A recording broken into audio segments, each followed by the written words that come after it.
I'd like to call the May 1st, 2014 meeting of the Board of Education to order. We will start with an invocation. Ms. Etheridge. Good evening. Keep asking yourself what's really important. It's easy to get lost and overwhelmed in the chaos, responsibilities, and goals of life. Once overwhelmed, it's tempting to forget about and postpone that which is most near and dear to your heart. I've found that it's helpful to keep asking myself what's really important. As part of my early morning routine, I take a few seconds to ask myself this question. Reminding myself of what's really important helps me keep my priorities straight. It reminds me that despite my multitude of responsibilities, I have a choice of what is most important in my life and where I put my greatest amount of energy. Being available for my husband and children, writing, practicing my inner work, and so forth. Despite the appearance of being overly simplistic, I have found this strategy to be immensely helpful in keeping me on track. When I take a few moments to remind myself of what's really important, I've found that I'm more present, moment-oriented, in less of a hurry, and that being right loses its appeal. Conversely, when I forget to remind myself of what's really important, I find that I can quickly lose sight of my priorities and once again get lost in my own busyness. I'll rush out the door, work late, lose my patience, skip my exercise, and do other things that are in conflict with the goals of my life. If you regularly take a minute to check in with yourself, to ask yourself what's really important, you may find that some of the choices you are making are in conflict with your own stated goals. This strategy can help you align your actions with your goals and encourage you to make your more conscious, loving decisions. And that's Chapter 94 of Don't Sweat the Small Stuff, one of my favorite little coffee table books. Thank you. Okay, at this time, let's please take a moment of silence and keep in mind all the people that suffered in the United States through the tornadoes and landslides.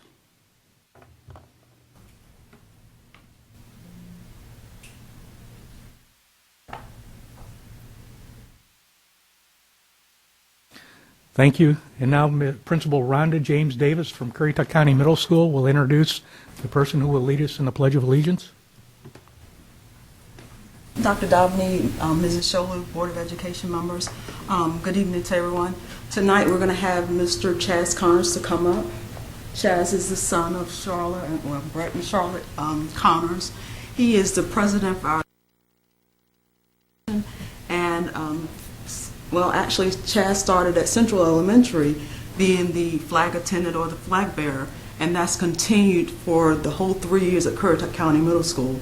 Every day Chaz has been putting up the flag, and he usually gets someone to assist him in doing that. He's working on, he's a Life Scout who is working on credentials to becoming, for his merit badge and on becoming an Eagle Scout. So, Chaz Connors.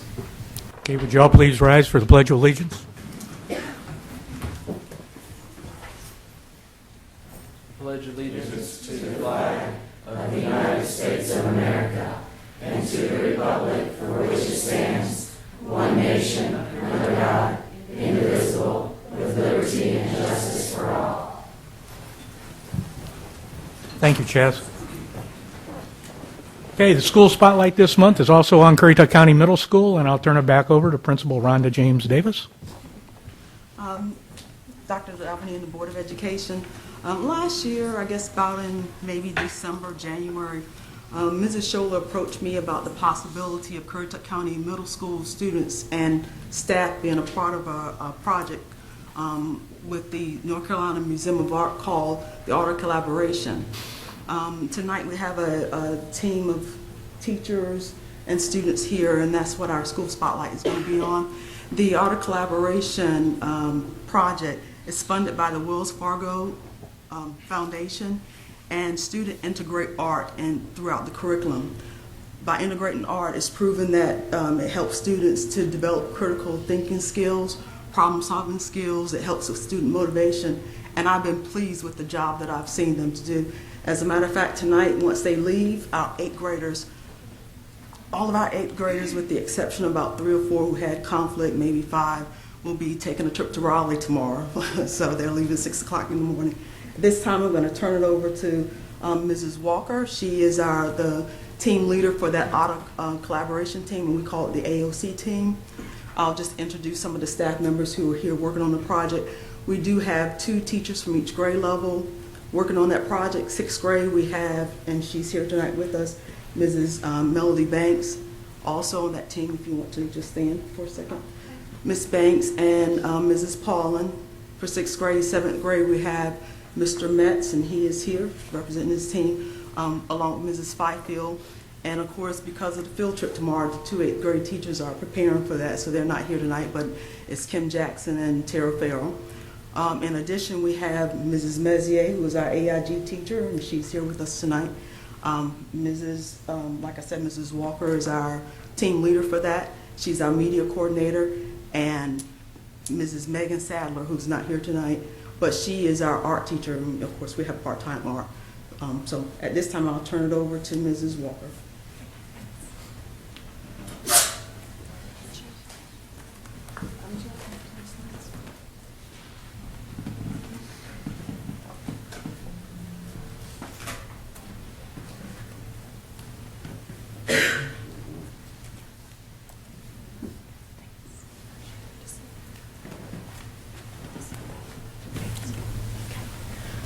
Good evening, board members, parents, and students. It's so nice to see so many of you here tonight, Allison Shoulder. Again, my name is Cindy Walker, and I am the media coordinator at Currituck County Middle School, and I have served as the coordinator for the Art of Collaboration project. As Ms. Davis said, this really stemmed from the museum coming to us, wanting us to integrate art into other core subject areas, and this really stemmed from a survey that was given to principals from DPI several years ago that showed that because of so many common core testing areas, the fine arts have been kind of pushed to the sidelines in so many schools. And so looking for a way to bring the visual arts and fine arts back into other curriculums, we collaborated with them in the Art of Collaboration project. So as Ms. Davis said, this has been two people from each team, 6th, 7th, and 8th grade. Ms. Sadler is our art teacher, and then myself. So every student has been involved in the art collaboration this year. So it has been a truly school-wide endeavor, and it's been a really exciting thing to do. So we really embraced the art as a way to engage students and to differentiate instruction, and we've seen some phenomenal results.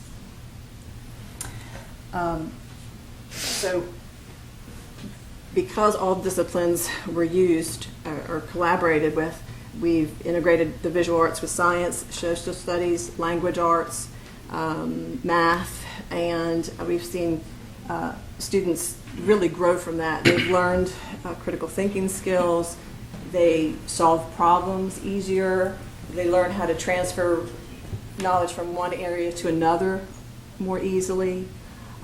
We've also seen that they really ask deeper questions, which is always good to see as well. So the step one was a 3-day immersion staff development in Raleigh back in 2013, where the North Carolina Museum of Art did a really fantastic workshop with our teachers to formulate curriculum plans for the upcoming year. They modeled art integration techniques and really got the ball rolling back in July. Since then, they've been phenomenal in their support of us and the staff development that's occurred. We've met quarterly at NAP, and what's really been nice is that they funded substitutes for us, so we could actually meet during the day and have actually planning time together. It has not only been Currituck Middle School, it has been Moyock Middle School, so it's really been a real benefit to both schools to really talk about each other's. We don't always get to meet and talk, and it's been a really good teaching and learning experience for teachers as well as students. They've given us lots of money for art supplies, which are expensive, technology supplies, and they even would fund substitutes for Ms. Sadler during the day so that she could actually leave her classroom and then co-teach side by side in another classroom with another teacher. So kudos to the museum for their staff development. Part of the grant money has gone towards field trips. The 6th and 7th graders visited the Virginia Contemporary Museum of Art in December. what you see on some of those slides, the kids, again, integrated art with language arts there. They did a postcard project where they drew some kind of artwork that was inspired by something they had seen at the museum that day. And then we actually wrote postcards to the Wheelhead Club, Currituck County Public Library, one of the visiting artists that was exhibiting that time. And we also sent a lot of greetings overseas through one of the Thanks a Million postcard projects to our servicemen and women overseas. And then tomorrow, our 8th grade is taking a huge field trip to Raleigh. Leaving real early in the morning. We're going to the North Carolina Museum of Art, and while we're there, we're actually going to the legislative building as well, so they can get a little 2-for-1 out of that and incorporate social studies as well. So we're really excited about that. What you see here at the Contemporary Museum in Virginia Beach is a Chihuly sculpture. It's a glass sculpture. It's really impressive when you're there in the atrium, and Ms. Sadler had introduced that artist and his techniques. And when we came back, both the 6th and 7th grade, you see some of our students there. They're working with lots of coffee filters and magic markers and lots of starch. And Ms. Sadler is putting together a sculpture. So this was a sculpture that now appears in our media center that truly was a collaborative effort of all 6th and 7th grade. And the next slide shows you the final project, which is on display in our media center, which is really neat. If you ever get a chance to come through, I'd like you to see it. And we titled it The Butterfly Rave. Another really successful night. Melody Banks and I put on together a math art cafe, and Miss Messier as well. Melody worked really hard on this, and so did the students. They did all kinds of math and art activities, and they showcased it for their parents. We had punch and cookies, and parents came out and got to see all these really interesting projects that they've done, and a lot of hands-on activities there. One thing, it was really interesting, I don't know if you can tell in the red slide, there's it's talking about proportion of buildings of the world. You think the Statue of Liberty is really big until you compare it to someplace in the Middle East or something, some of these tall buildings. So these kids got a real sense of proportion and perspective from things like that. And so we've had a lot of student success, and the students are going to show you, and teachers are going to talk a little bit about what they've done in their classrooms. Would you like to start, Ms. Banks? And then we'll have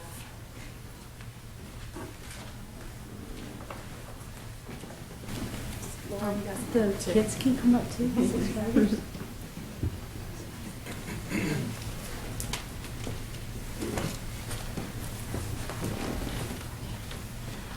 My name is Melody Banks, and I teach 6th grade math at Currituck County Middle School. And I'm always trying to reach kids, no matter what. And I feel like this year, through the arts, we've been able to do a lot with them and reach them in a lot of ways with math that probably wouldn't have been possible. And the children would like to show you some of the projects they've done. And also, Ms. Messier has been wonderful. She's the AIG teacher. Did you want to say anything? This was a great opportunity for me to really work with the teachers and team with the teachers and do something a little bit outside the box and creative with the kids.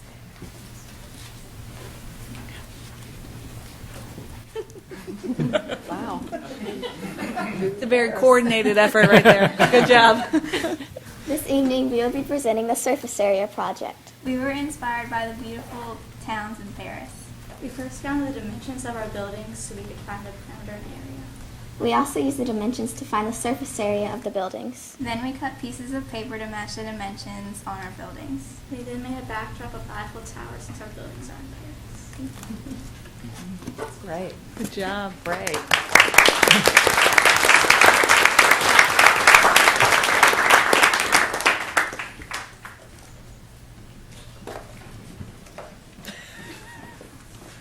Hi, my name is Isaiah, and I would like to thank Ms. Banks for giving me this opportunity to present my shape book. It helps me understand perimeter and area better because I like math and doing art with my hands. When I created an irregular shape, I started with the perimeter. You add all the sides up to get the answer, which is 32.5.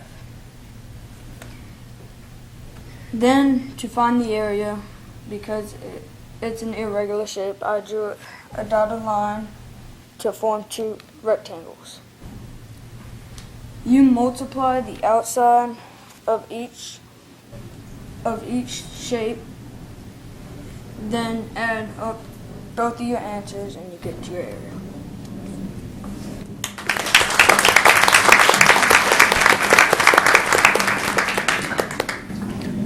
Ms. Paulin in 6th grade science had a project where the students were exploring atoms and to try to get that idea that atoms are everywhere and atoms make up everything. They started with the periodic table, and each student either chose or were assigned a chemical in the periodic table, and they came up with their own ideas on how to explain where they found this chemical in nature. So go ahead, Piper. Hi, I'm Piper. My element is radium. I chose the pig because while doing research, I found out there was once radium found on a pig's stomach.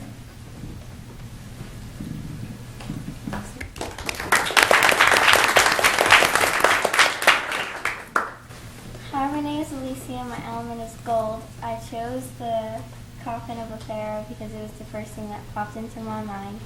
And there are 79 protons and electrons and 118 neutrons. The red represents the electrons and the protons, and then all the other gems on there represent the neutrons.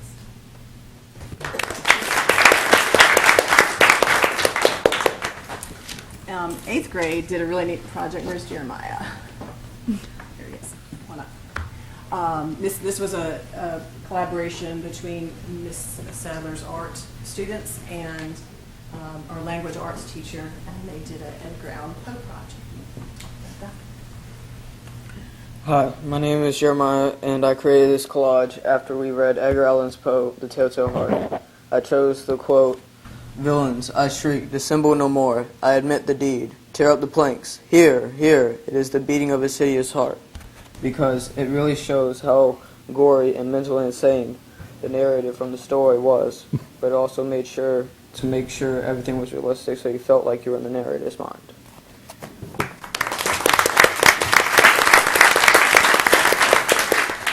And then we also had a collaborative effort between our 8th grade language arts and social studies, and we'll bring that out.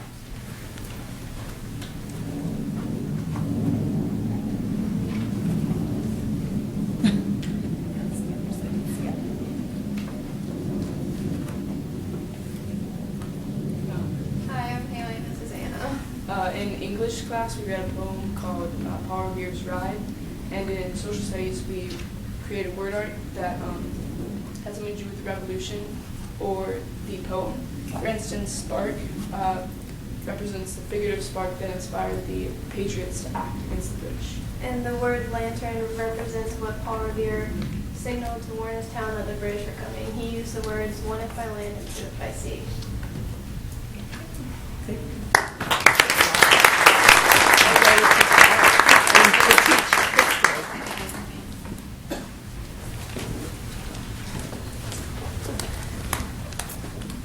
Okay, and sometimes we use art not just for art's sake, but as just a springboard for other discussion. I think Mr. Metz would like to talk a little bit about how he uses art to promote discussion in his social studies classes. Good evening. I'm Mitch Metz. I teach 7th grade social studies and science there at the middle school. And I use a number of different art strategies throughout my teaching.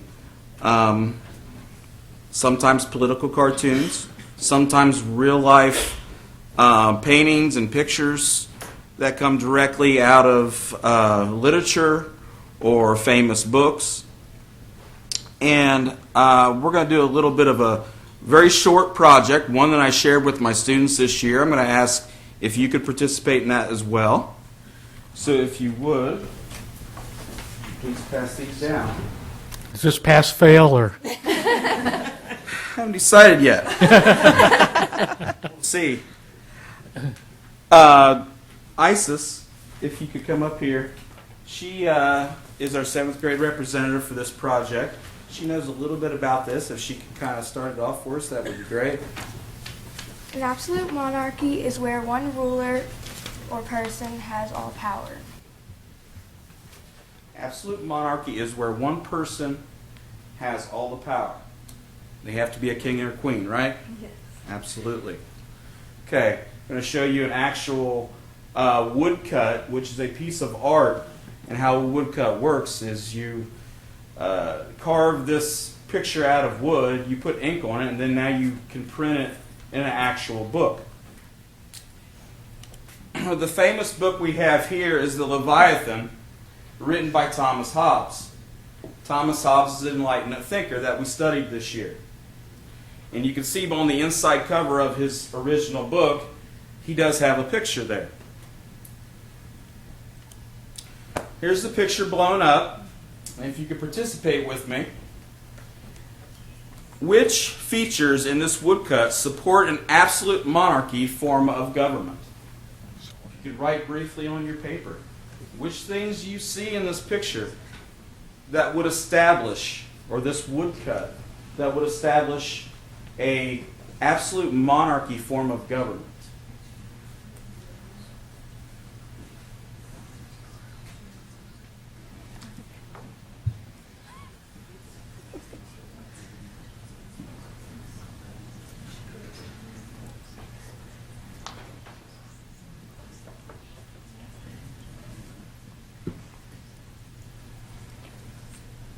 These were some of the student responses. Actual student responses. I think most interesting thing is that whoever made this picture made the Leviathan bigger than the land. He is taller than the land. I think the sword shows power. Looks like he's wearing people, someone had seen. And the texture of his body looks very interesting. I'm going to show you a close-up image of the actual Leviathan. Oh, wow. Next question I would pose to the students: how does the woodcut demonstrate Hobbes' idea about how society should be ruled? Very, very interesting responses, very high-level thinking from the students. In terms of, they got really great implementation of art and higher level thinking. And I hope some of your things matched some of the students. I didn't even have a pen. I was completely unprepared. Would anybody like to respond with their idea? I said crown. I said sword. And I was really interested, once you've seen these are the scales of the Leviathan, you can see all the faces are pointing, all the heads are pointing one direction. Okay? And it took us simply 6 minutes, 6 or 7 minutes. And it was a really useful project, so we repeated that numerous times throughout the years as we went through social studies. Thank you.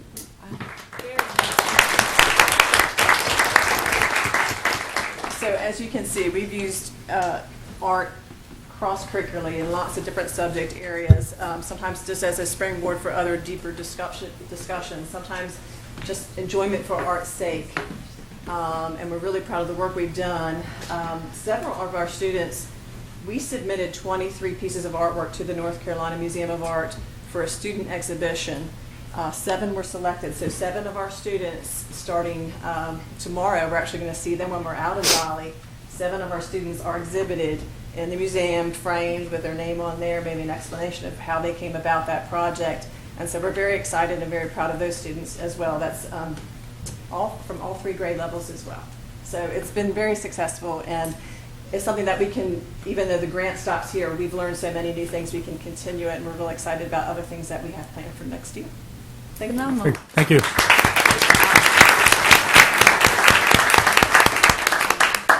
I would like to thank all the teachers that participated in this project, and I'd also like to thank the students who presented tonight. Piper, Haley, Jeremiah, Hannah, Laura, Shelley, Alicia, Emily, Anna, Isis, Krista, and Isaiah. Thank you once again for presenting.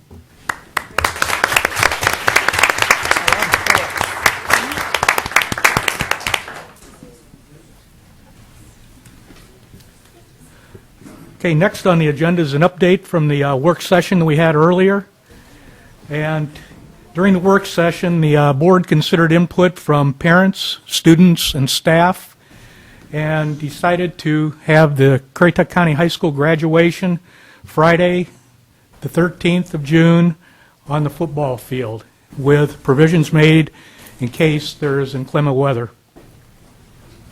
Also, we heard a policy review of updated Series 1000 and 2000 policies on governing principles. We also heard input on child nutrition price increase, which we will vote on next meeting. We postponed till the June meeting, Safe Schools report, data collection report, the local CTE plan, and we did hear a presentation of the interim 2014-15 budget, and we added an extra meeting in June, and that will be June 16th at 9 o'clock in the morning. This time I'd like a motion for the approval of the agenda. So moved. Have a motion. Do I have a second? Second. I have a motion and a second. Any discussion? All in favor? Aye. Okay, the agenda approval is passed.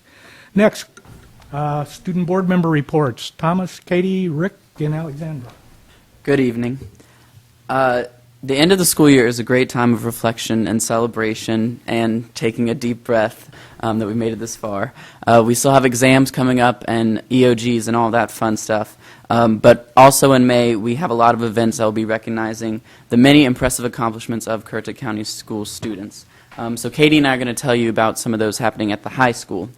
Like I said, AP exams do begin this month, but closer to the end of the month, underclassmen awards are scheduled for May 15th, spring athletic awards on May 19th, senior recognition night for graduating seniors will be May 22nd, which is the same day as our senior picnic, which I'm very excited about. Our baccalaureate service for graduating seniors will be on June 8th, and as Dr. Dominic just said, graduation has now been scheduled Friday, June 13th, planned to be held outdoors.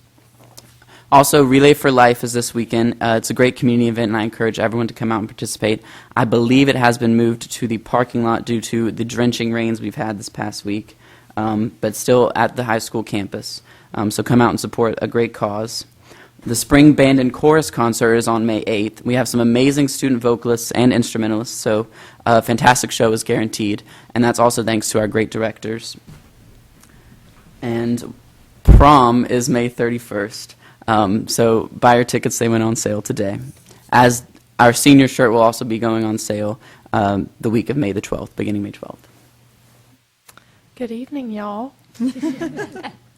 Currituck County High School held its first annual student athlete signing reception this past Tuesday to honor 8 senior athletes who have signed with colleges this year. Congratulations to the 8 athletes who will continue their careers at a collegiate level. Canyon Cole, Daquan Foreman, Nigel Powell, Evan Voliva, Michael Santini, Thomas Chandler, Manaya Inglesia, and Tanner Stevens.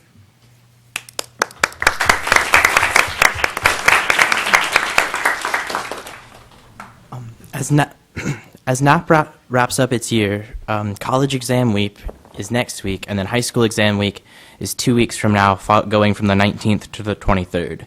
NAP Senior Recognition Night is on the 14th, graduation is on the 23rd at 7, and the community is invited to attend at COA in Elizabeth City. Prom's also on May 10th. Hello. I have the pleasure of announcing that the Currituck County Middle School Spring Band Concert is going to be on May 15th at 6:30 p.m. in the auditorium, which is sure to be amazing. And the Spring Choral Concert is May 22nd at 7 p.m.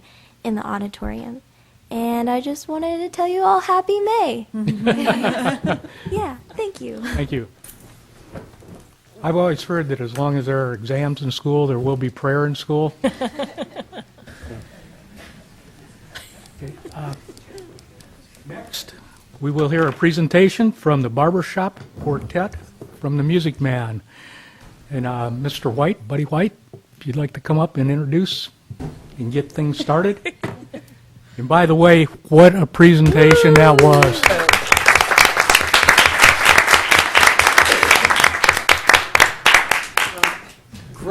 time, much fun we had doing The Music Man. The Music Man is a classic show of American theater.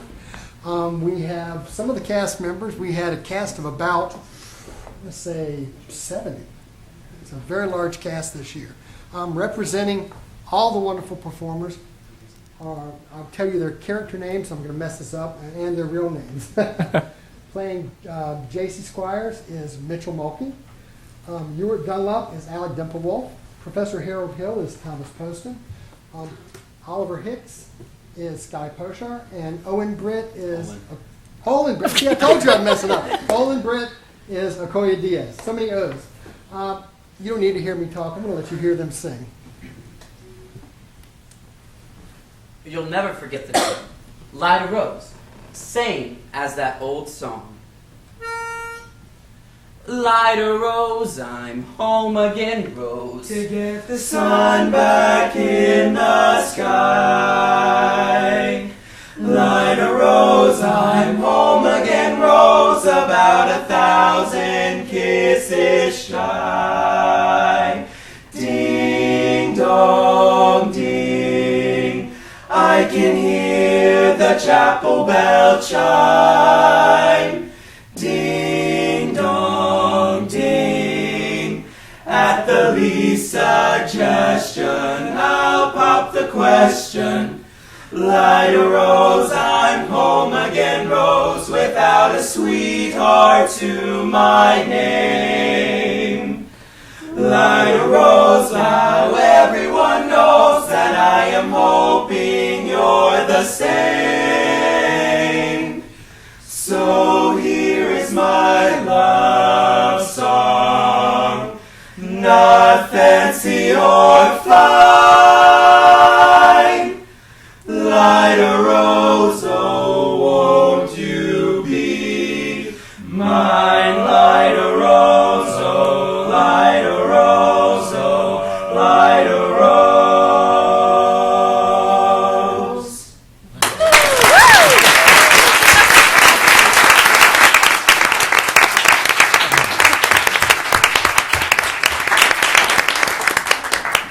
Wow, great job. Yes. Great Absolutely. job. Alec, Mitchell, Koya, and Sky, and Thomas. And I might also add that the Barber Shop Quartet played the town Board of Education in The Music Man. I tried to get Jackie to sing tonight, but he didn't want to. Okay, next I'm going to turn it over to Mr. Simmons to introduce the high school cheerleaders. Next, Miss Barnhill. Where's Miss Barnhill at? Ms. Barnhill, would you like to come up and introduce some people who are hiding outside? First off, when this group comes in, what most people don't realize about cheerleaders, it's a probably 10 or 11-month sport. These ladies have competed in football and basketball, had tryouts in April of last year, in May, have stayed together through the whole year, practiced more together than any other group. Like I said, I had a chance to go to the Nationals with these young ladies and see the performance they did.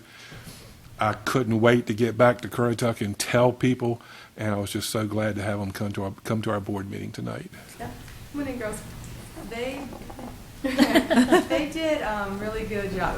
Every year that we performed or gone to nationals, we've always done really well, and so and we're hard on them as coaches, and that's the way it goes.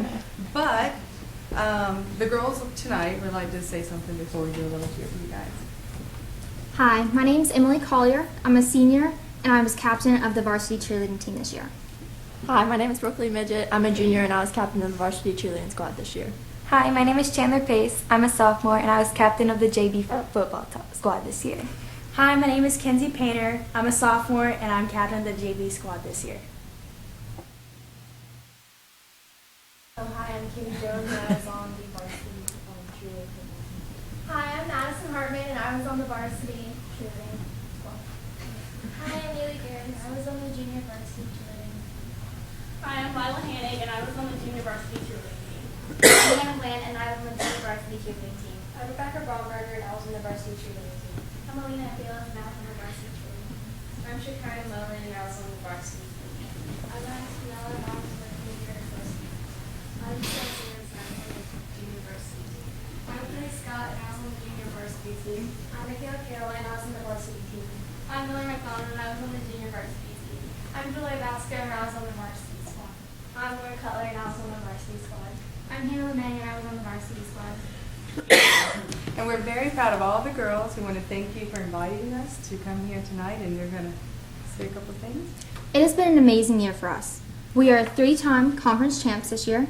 We got 2nd at states, and we got 3rd at nationals. We would like to thank our community and the school board for all the support you've given us, but we would most of all like to thank our parents and our coaches for everything y'all have done for us. We are proud to be Currituck Knights.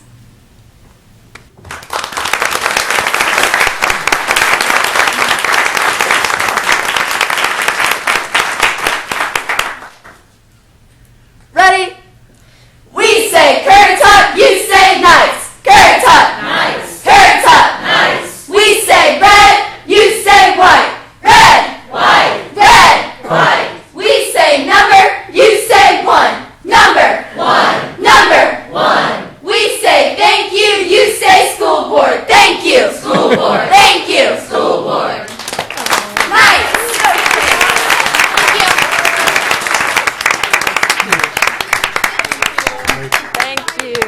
Thank y'all. Great job. Thank you, girls, Ladies. for everything that you do for the schools. You're welcome.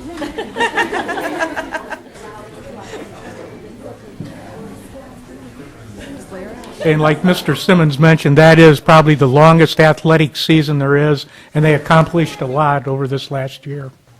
So, now, kind of a bittersweet moment. Recognition of our departing student school board members. So would the board come with me up to the front? And also Thomas and Rick.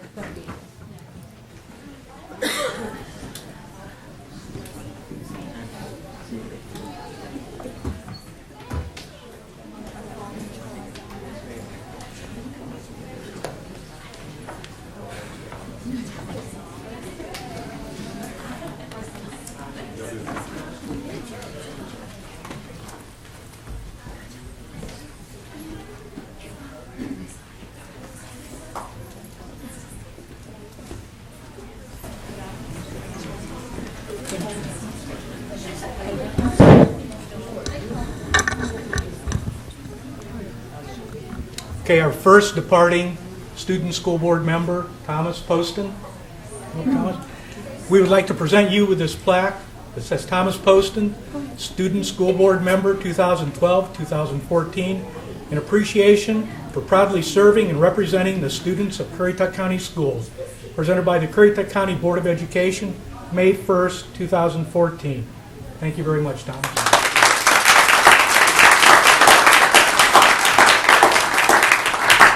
I might also mention Thomas finally made his decision. He was torn between whether to go to Harvard, which he was accepted to, or Wake Forest. And he chose Wake Forest because he had a full scholarship, correct? My heart chose for me. Congratulations, Thomas. Okay, Rick. This is presented to Rick Loggy, Student School Board Member, 2012-2014, in appreciation for proudly serving and representing the students of Currituck County Schools, presented by the Currituck County Board of Education, May 1st, 2014. Rick, congratulations.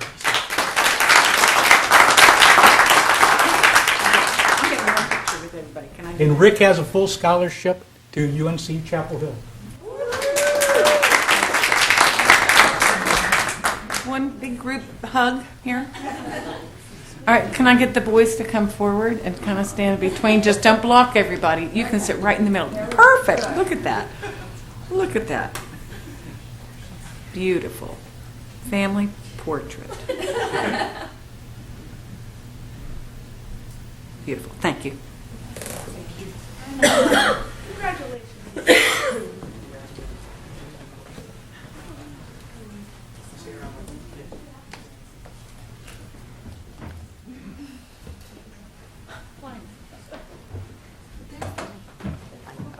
We're going to miss them.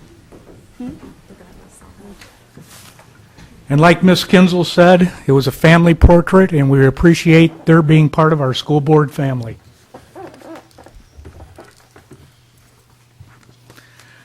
Okay, next, recognition of JP Knapp Early College FBLA members. Julie West, advisor.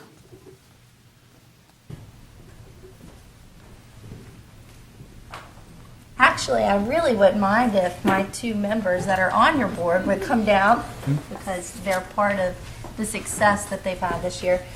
We say that we're a small group, but when we go in, we pack with a punch, and they really do win, and they do everything with a lot of dedication and heart.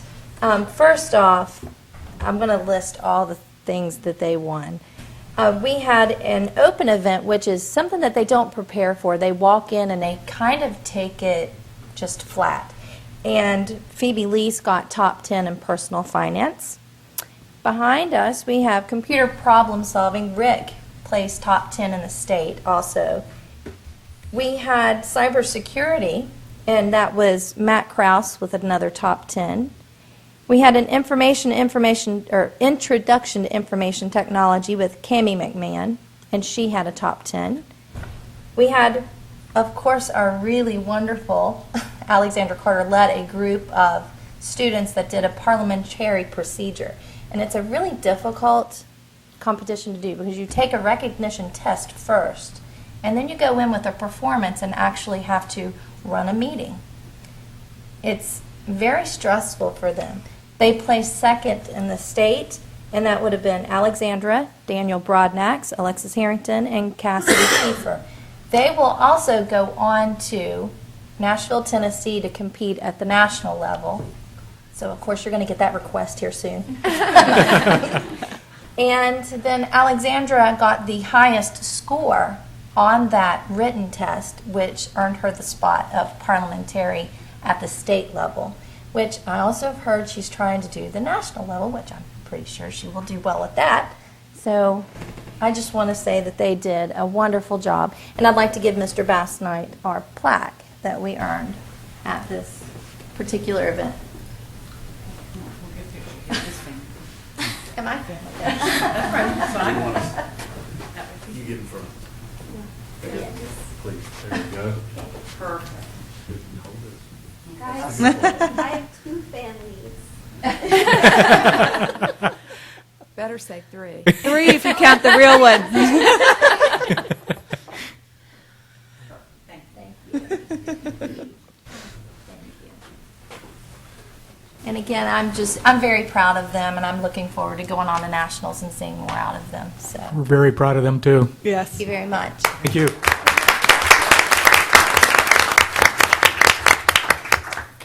Okay, next, overnight field trip request. Ms. Scholler? Yes, good evening, board members. We have CCHS. They have already taken this trip. Hunter Safety State Competition in Southern Pines was April 25th and 26th. CCHS Gold Regional in Greenville, that's May 4th and 5th. CCHS JROTC will be going to the Citadel in Charleston, and that's June 15th through the 21st. And CCHS FFA State Convention in Raleigh is June 17th through the 19th. So they'll be busy in the summertime. Do I have a motion for approval? So moved. Second. Have a motion and a second. Is there any discussion? All in favor? Aye. Field trips are approved. Next, Read to Achieve and summer school schedule. Ms. Kinzel, Assistant Superintendent. Good evening, Dr. Dobney, members of the board. It's been a fun evening, and I am so sorry to bring something that's not entertaining nor award-winning before you today, but it is nonetheless very important. Throughout this school year, I've been bringing tidbits of information regarding our implementation for the first time of the Read to Achieve legislation. It has been a rather rocky and very interesting rollout for the first time this year, and I anticipate there will be some changes made as I will be participating in a regional focus group along with several of our teachers, and Ms. Terry Godfrey has agreed to be a part of that team. So again, we're kind of forging ahead this first year. As a requirement of the Read to Achieve legislation, as students the goal, overall goal, is for third graders to demonstrate reading proficiency through several different pathways. And if they don't, there's a requirement that we have some safeguards put in place to be able to help support them to get towards that goal. And that's what I'd like to speak with you two about tonight. Oops, too many clicks. Okay. Just to summarize that students that do not demonstrate reading proficiency through end of grade or several other alternatives to being able to demonstrate their proficiency in reading will have to attend a mandatory summer reading camp. There are multiple ways to measure and perform or demonstrate their proficiency, and that would be through any of these particular ways noted here. The beginning of grade 3 assessment, if they demonstrate third grade reading proficiency by that benchmark, then they can be promoted with that label. End of grade reading assessment, which is coming up, there's also an opportunity for retesting, and this is one of the only areas where retesting will be administered. There's also a local alternative to the testing requirements, which you approved, and the local alternative is by using the Reading 3D assessment, their text reading comprehension leveling system, as well as the other benchmarks that are incorporated into that reading assessment. And then finally the portfolio, which again means that they have to have 70% mastery on 3 passages for each of 12 standards. And teachers have been incorporating that into their teaching and assessment in the classroom. And we have several students that are doing quite well with that. And the teachers, while we're a little bit resistant at the beginning because it seemed like it was very time-consuming, teachers are reporting back that they're grateful for the opportunity to be able to use those passages that mirror what the students are going to see at the end of on the end of grade test, to be able to help prepare students. So there's an instructional component there, so it's not just one more test for students in the classroom. So I'm grateful to be able to report that. Those students that aren't deemed proficient by the legislation are required to attend summer camp. The requirement for camp, again, pending any further changes, and when the legislatures come back during the short session, there have been rumors that there may be some flexibility built in that they may approve right away that will allow us to be able to, maybe shorten summer camp requirements or have some flexibility in how it's implemented. Quite frankly, we're just going to go with what we know, and because it becomes too difficult to then go in and change midstream. So our plans are, according to legislation right now, it is to be 6 weeks long. It is required to have 4 days a week of instruction, as well as having at least 3 hours a day for the instruction to occur. We are provided with funding from the state. Our budget for this project is $51,670. And from that budget, we need to provide transportation, which is a very big challenge given the layout geographically of our county. We will also need to pay the teachers and teacher assistants that are hired to come in and teach, and we pay them a competitive rate.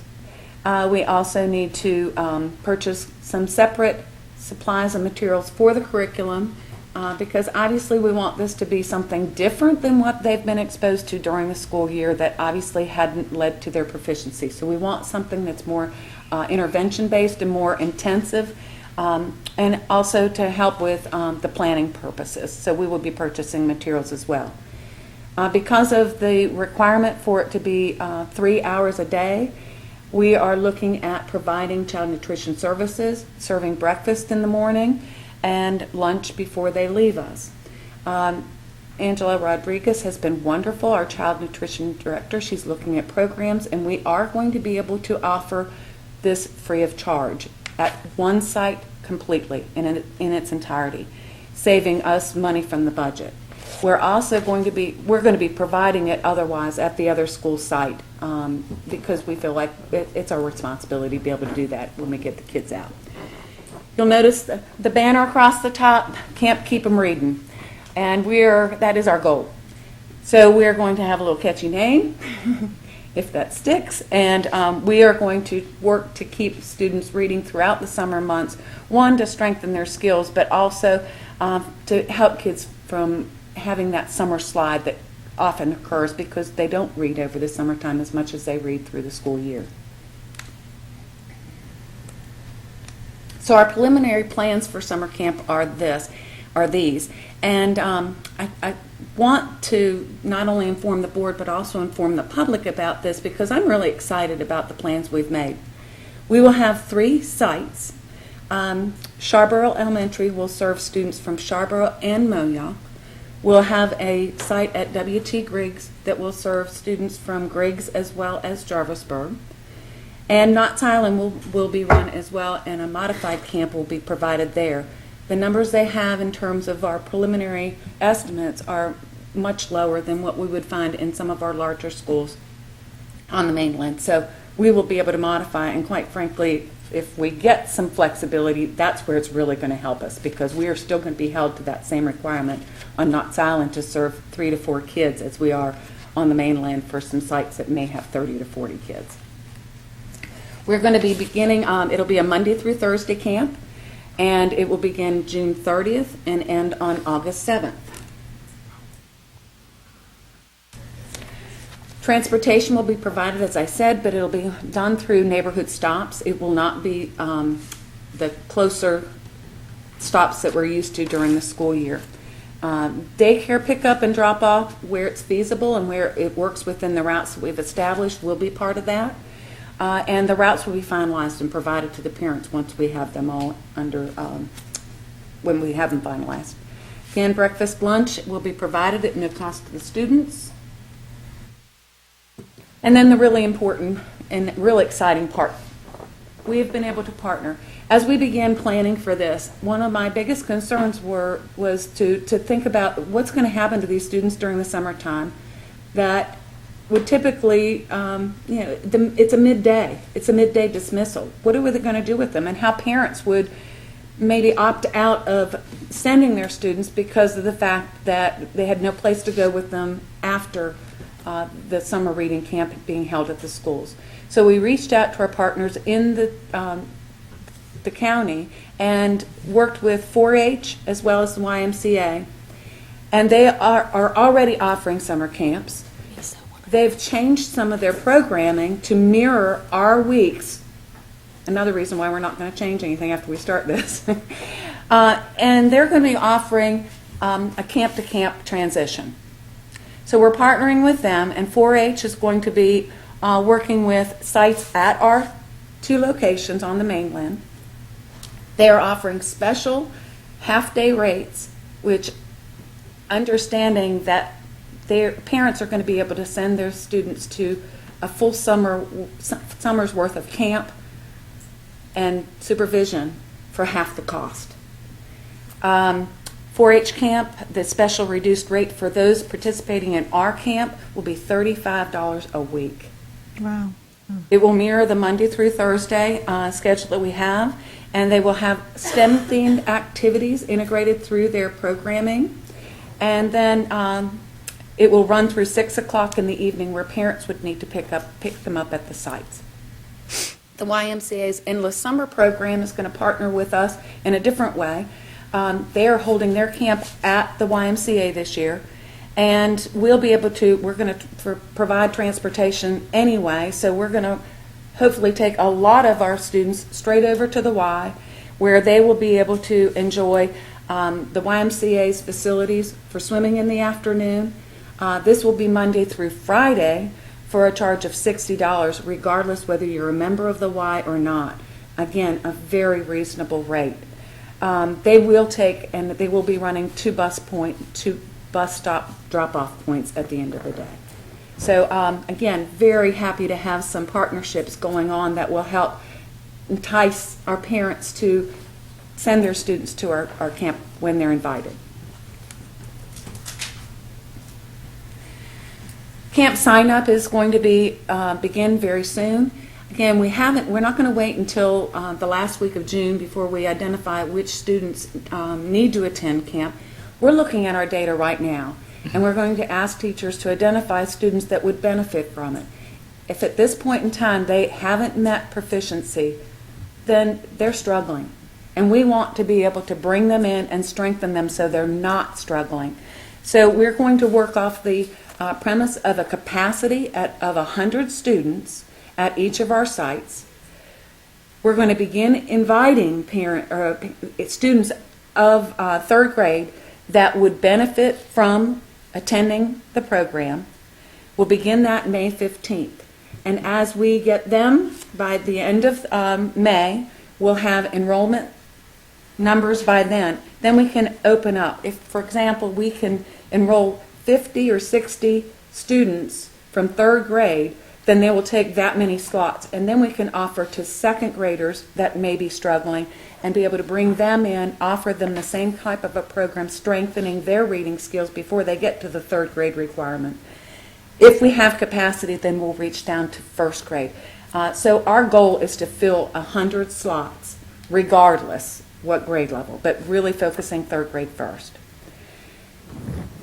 With that being said, I've given you a lot of information on our camp plans, and they are still preliminary at this time, but I offer the time for you to ask any questions if you have them.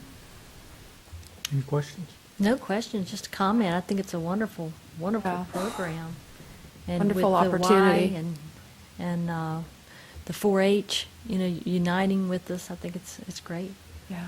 I'm really excited by that. And I will say also it's providing some other opportunities for some professional growth. We will have, I will have site administrators at both of those schools that will be there year long. Mr. Kiba Baldwin will be the primary site coordinator at Griggs. Based on tonight's action, we will have another full-time assistant principal at the Scarborough site. But I've also been contacted by 2 of our staff that are recently enrolled in programs to earn their administrative degree, and they want to participate to earn internship hours. So, yay, it's free. And it's a great opportunity for them to come in and maybe, earn some of their wings as we go through the summer months. But I am very excited by it. So you're going to do all this for $51,000? Absolutely. And, I have the breakdown, actually. A bargain. It is, and I'll be honest with you. We're stretching it. We're stretching our dollars, and there are a lot of districts that are complaining about the need and wishing the requirements to be changed through legislation. And when we've laid out what we've been able to do with $51,000, I can't complain. Wow. And I think we'll be able to do well with it. Well, thank you for the time and effort of putting this whole program together. You're welcome. It sounds great. Thank you, Thank Sandy. you. Thank you. Thank you. Okay, next, project graduation funding request. Ms. Brinkley Hundley.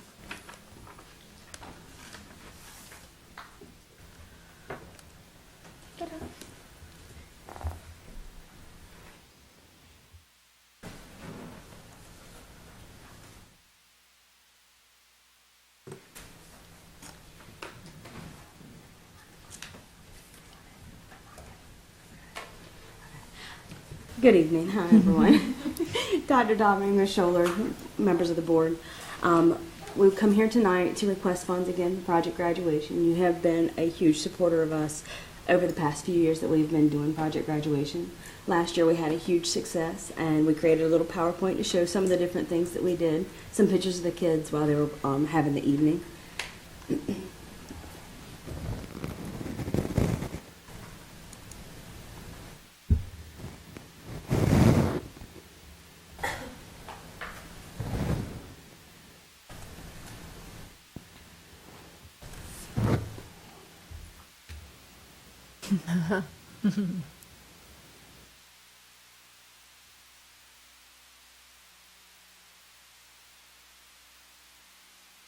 Again, last year we were able to load the kids up from the bus after graduation was over, and we took the kids to American Indoor Karting, and we stayed at American Indoor Karting for about 4 hours.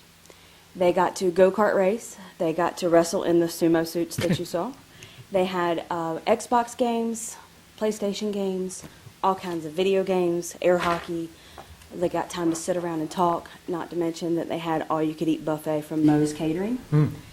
And so they got to enjoy that for those hours. And then after that, we loaded up the bus, and we took them further down into Virginia Beach, and we went to play laser tag at Laser Quest.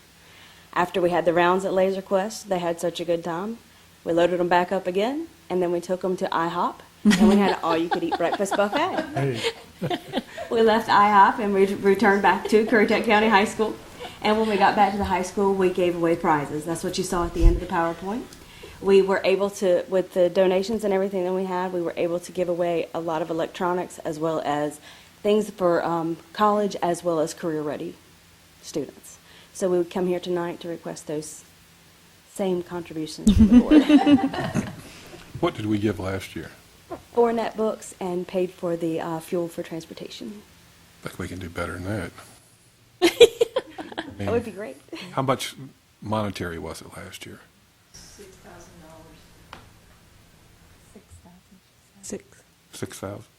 I don't know about the bus mileage, that might have been extra.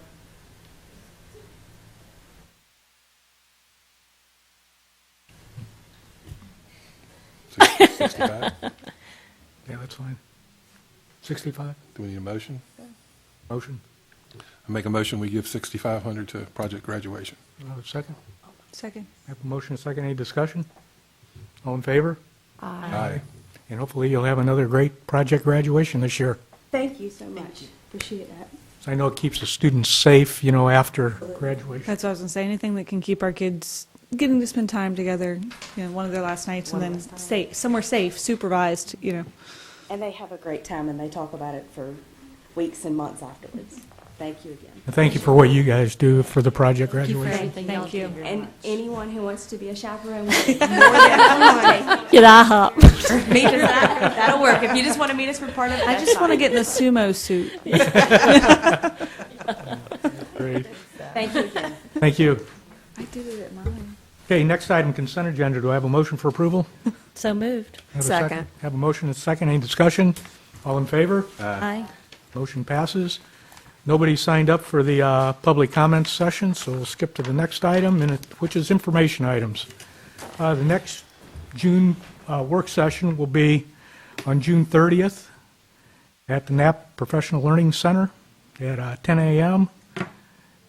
No, I think we've changed that, didn't we? No, it's June 16th. Well, there's 2 of them. There's 2 of them. Okay, but if that's at 10, then our board meeting's the 16th at 9 o'clock. Then we will have a June Board of Education meeting, another one, June 30th, here at the courthouse, and that will be the regular time, 6:30?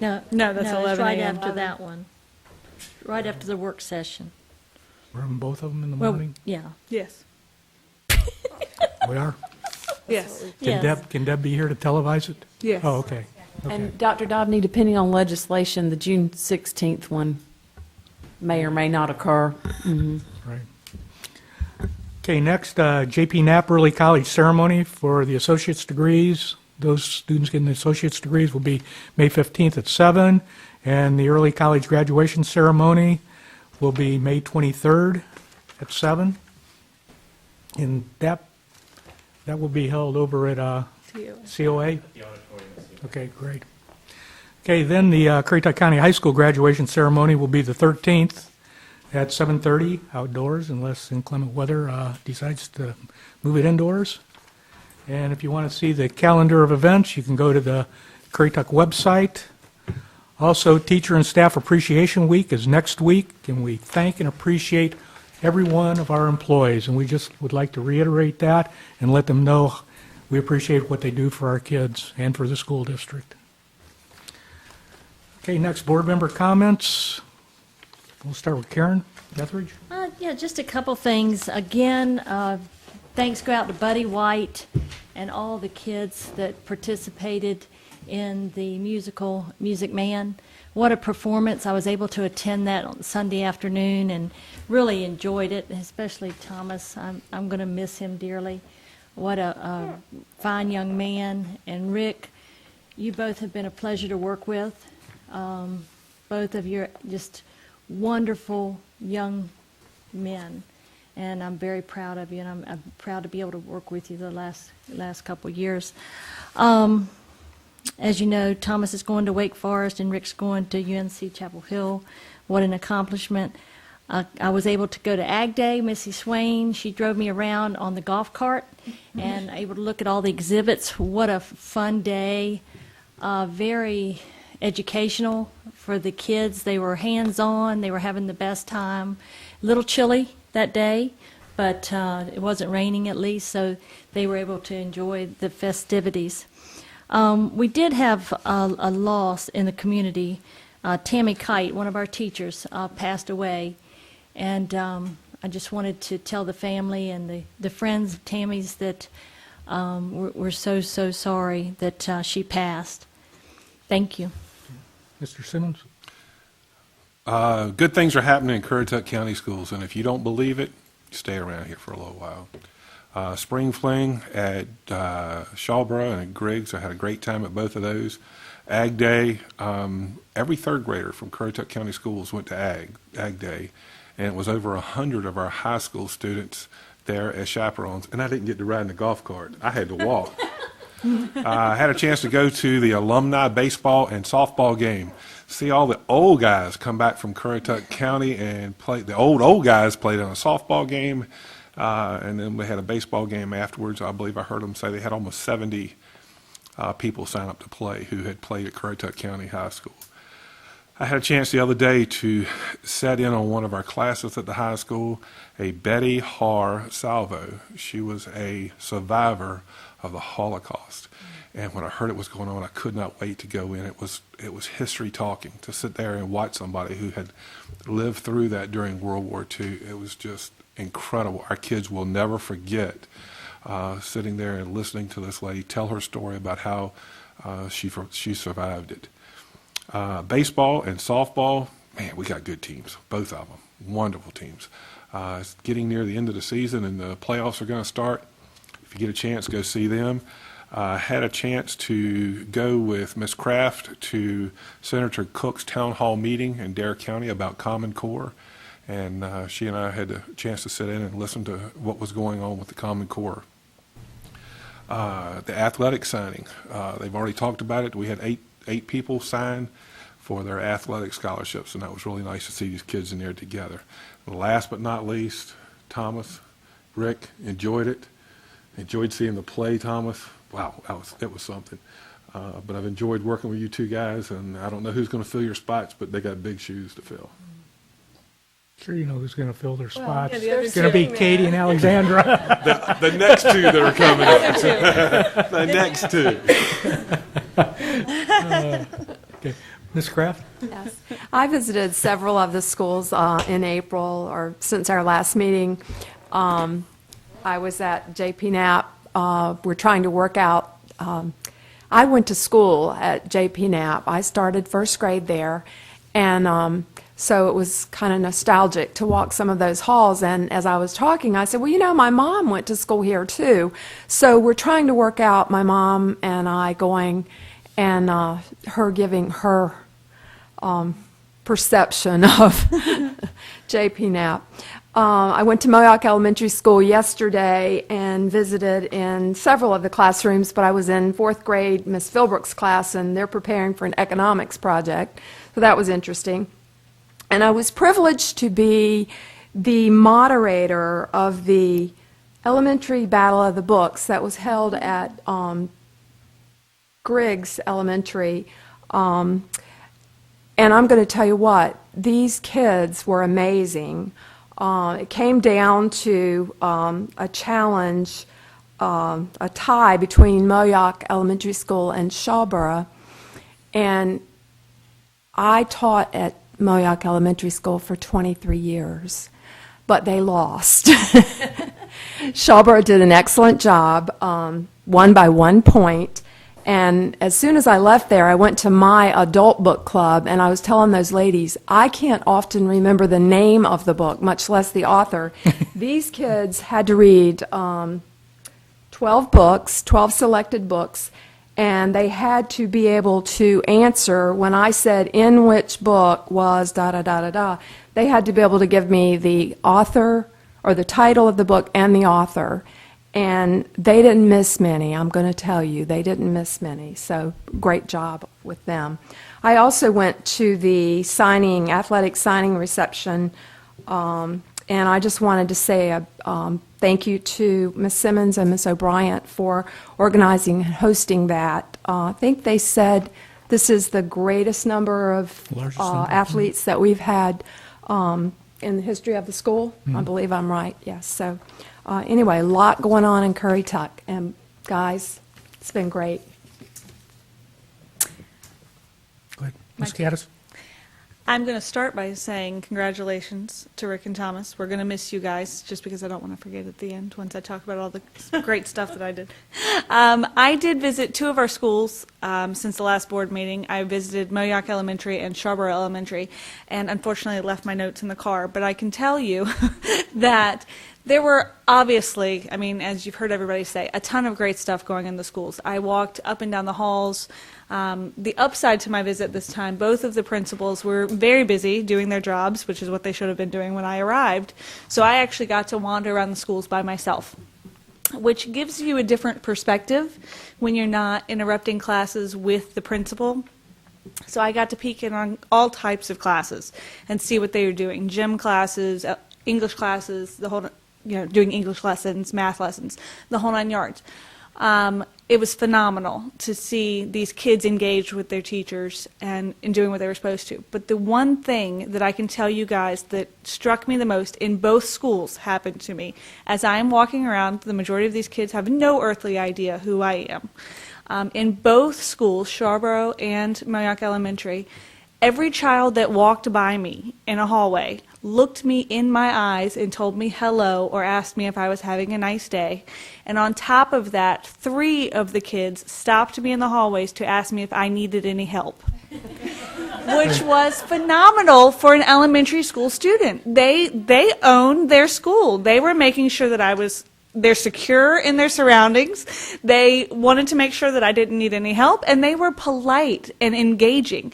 And for an elementary school student to be able to look at an adult that they don't know, and of course I told both the principals this, and they wanted to know if I knew their names.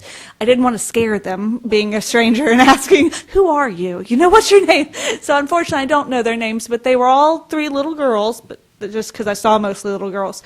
But it was phenomenal, and I can say that tells me, obviously I know they're being taught great things, but it tells me that we're teaching them more than just the book stuff. We're teaching them how to be polite and responsible children. And that was a big difference to me. It said a lot. So I just wanted to make sure to share that tonight. Great. Thank you. I, too, attended the National Signing Day at the high school and toured some of the athletic facilities at the high school that day. Got to meet the backfield coach from UNC Chapel Hill, who happened to be there on that day, and that was an honor, if you like Chapel Hill. And I attended the Spring Fling at Greg's. Also attended Digging into Agriculture Day at the Rural Center. And I, too, Jackie, did not get to ride in the golf cart. So, and I'd like to thank 2 of our teachers, Miss Swain and Miss Brinkley, for putting that together for the 3rd graders in the county, primarily the 3rd graders. I guess there were, some 2nd, some 4th there too. And would also like to thank the following people who donated time or items for Digging into Ag Day.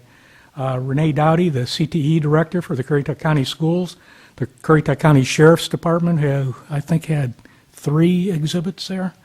Farm Bureau donated bags for the students, MMT printers, Albemarle Homeschool, North Carolina Wildlife Resources Commission, the Antique Tractor Association, Cooperative Extension, Wise Guys Pizza, Dominion Power, Mel Morgan, John Duncan, and Ridge Roberts.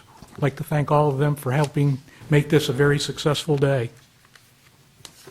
I'd also like to announce that 3 of our students, 2 at Moyock Middle School and 1 at Currituck County Middle School, that during track season this year, they had either the best times or the best distances in the entire state. One from Moyock Middle School, Ambreen Brown, who had a 12.99 in the 100 meters and 27.73 in the 200 meters. Also from Moayak Middle School, Chris Ritter, who had a 40-foot, 7-inch shot put. And from Currituck County Middle School, Isa Saunders, who had a 15.9 in the 100-meter hurdles. So congratulations to all of them. Next, I'd like to congratulate Roy Harvey for coming in first place in our bus rodeo. He told us tonight that he had won that 4 years in a row. He will compete tomorrow at the state level. Second place in the bus rodeo locally was Betty Spain, and third was Vaughn Ransom. Next, we have 3 students who will attend North Carolina Governor's School. One, Sky Posher, was selected from J.P. Knapp Early College and will go in the area of natural science. And the next 2 from Currituck County High School, Mitch Kreisel and Riley Dowdy Green, and they will go in the area of math. And all 3 will attend the Governor's School at Governor's School East at Meredith College in Raleigh. And with that, I too would like to thank Thomas and Rick, and would like to let everybody know that they just don't sit here and report what happens at their school. We very often ask their opinion. As a matter of fact, we did tonight to Thomas about, graduation and different things happening at their school. So, it's not just sitting here and this person did this team did that. So, congratulations. Look forward to good things that both of you will be doing at college. Hope you come back and visit, and all the success in the world to you. And with that, do I have a motion for adjournment? I motion we adjourn. Okay, do I have a second? Second. All in favor? Aye. Aye. Meeting adjourned.